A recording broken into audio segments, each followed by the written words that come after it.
हाय, मैं डॉक्टर विलास चकोर, साइकियाट्रिस्ट। आज हम इस वीडियो में देखेंगे कि साइकियाट्रिक डिसीजेस यानी मानसिक बीमारियां वो क्यों होती है, कैसे होती है, उनके लक्षण क्या होते हैं और उनके ट्रीटमेंट के बारे में। यह जानकारी इसलिए जरूरी है क्योंकि कोई भी मानसिक बीमारी किसी एक पेशेंट को नहीं, उसकी पूरे फैमिली को डिस्टर्ब करती है। दूसरी चीज, कई सारे मिथ्य, गलत धारणाएं या फिर अवेयरनेस ना होने के कारण कई सारे लोग मानसिक बीमारी की ट्रीटमेंट से दूर रहते हैं। और तीसरी महत्वपूर्ण चीज, अगर मानसिक बीमारी की ट्रीटमेंट जल्द शुरू की जाए तो पेशेंट पूरी तरह ठीक होने के चांसेस कई ज्यादा होते हैं। अगर ये वीडियो आपको अच्छा लगे और मानसिक तथा शारीरिक बीमारियों के बारे में अगर आपको जानकारी चाहिए तो नीचे दिए गए सब्सक्राइब बटन को क्लिक कीजिए। So let's start. पहली, मानसिक बीमारियां क्यों होती है। कोई भी मानसिक बीमारी किसी शारीरिक बीमारी की तरह ही होती है, जैसे ठंडी बुखार या ब्लड प्रेशर। वो भी हमारे दिमाग के किसी जैविक बदलाव के कारण ही होती है। हमारे विचार, संवेदनाएं और बर्ताव, इन सब का कंट्रोल हमारे दिमाग यानी ब्रेन में होता है, जिसके लिए जिम्मेदार होते हैं न्यूरोट्रांसमीटर्स, ऐसे केमिकल्स जो हमारे दिमाग में होते हैं, जैसे डोपामिन, एसिटिलकोलिन आदि। मानसिक बीमारियां मुख्यतः 3 कारणों से होती है: बायोलॉजिकल, साइकोलॉजिकल और सोशल। कोई एक या तीनों मिलकर मानसिक बीमारियों का कारण बनते हैं। पहला, बायोलॉजिकल, मतलब आनुवंशिक, ब्रेन में केमिकल्स की मात्रा में बदलाव, ब्रेन को चोट या इन्फेक्शन, शराब, गांजा जैसे नशीले पदार्थ, कुछ शारीरिक बीमारियां जैसे डायबिटीज, त्वचा रोग, संधिवात आदि।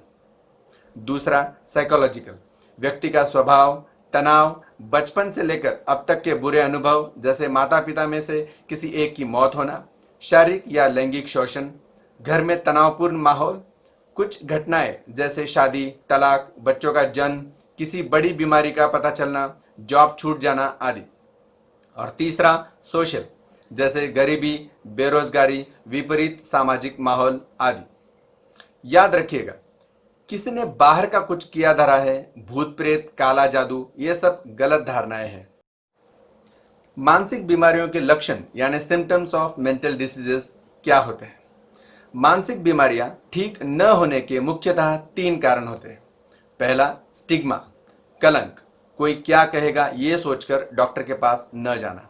दूसरा, गलत ट्रीटमेंट, फिर वो चाहे घरेलू उपचार हो या बाबा बुआ से इलाज। तीसरा और सबसे महत्वपूर्ण, बहुत सारे लोगों को ये पता होता है कि वो बेचैन है, तकलीफ में है, लेकिन उन्हें ये पता नहीं चल पाता है कि आखिर ये क्या है, मानसिक बीमारी का लक्षण है या कुछ और।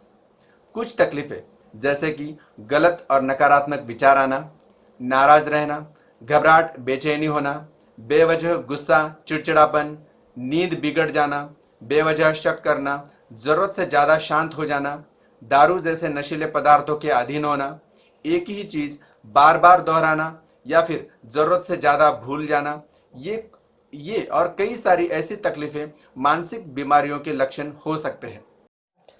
बहुत बार या तो हम इसे टाल देते हैं या अपने आप ठीक हो जाएगा कहकर छोड़ देते हैं।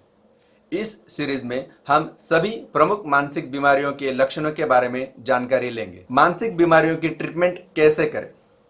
सबसे महत्वपूर्ण बात, आप अपने डॉक्टर, अपनी बीमारी, अपना इलाज, इन सबको अच्छी तरीके से जान लें।